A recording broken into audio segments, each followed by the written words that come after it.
বাংলাদেশে বৈষম্য বিরোধী আন্দোলনে সংঘটিত হত্যার প্রতিবাদে দুবাইয়ে বিক্ষোভ করায় কারাদণ্ডপ্রাপ্ত ৫৭ বাংলাদেশিকে মুক্ত করতে আইনজীবী নিয়োগ করা হয়েছে। এজন্য আইনজীবী ওলোরা আফরিনকে নিয়োগ দিয়েছে বাংলাদেশ সরকার। সোমবার মিশন চিফ মোহাম্মদ মিজানুর রহমান স্বাক্ষরিত এক নোটিশের মাধ্যমে এ খবর জানানো হয়। এ বিষয়ে ওলোরা আফরিনকে সাহায্য করবে ইউনাইটেড আরব আমিরাতে বাংলাদেশ দূতাবাস। বাংলাদেশের সাম্প্রতিক আন্দোলনে নিহত হয় কয়েকশো ছাত্র জনতা। এই হত্যাকাণ্ডের প্রতিবাদে ইউনাইটেড আরব আমিরাতে কর্মরত ৫৭ বাংলাদেশি শ্রমিক বিক্ষোভ করেন। দেশটিতে অনুমতি ছাড়া সব ধরনের বিক্ষোভ নিষিদ্ধ থাকায় এসব শ্রমিকদের বিভিন্ন মেয়াদে কারাদণ্ড দেয়া হয়।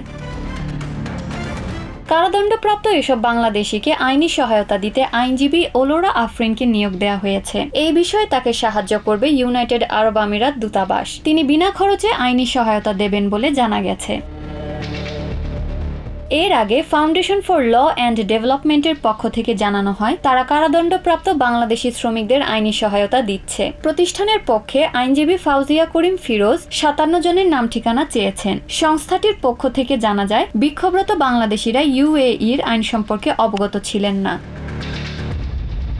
গণমাধ্যমের খবর অনুসারে বাংলাদেশি আন্দোলনের প্রতি সংহতি জানিয়ে গত ১৯ জুলাই ইউনাইটেড আরব আমিরাতে প্রবাসী বাংলাদেশিরা বিক্ষোভ করেন। পরে আবুধাবির ফেডারেল কোর্ট অফ আপিল ৫৭ বাংলাদেশিকে বিভিন্ন মেয়াদে কারাদণ্ড দেন। তাদের মধ্যে ৩ জনকে যাবজ্জীবন, ৫৩ জনকে ১০ বছর এবং বাকি একজনকে ১১ বছরের কারাদণ্ড দেয়া হয়। Adeline Shreya, TVN24 news desk. New York থেকে সম্প্রচারিত TVN24 টেলিভিশন বিশ্বজুড়ে বাঙালির কণ্ঠস্বর।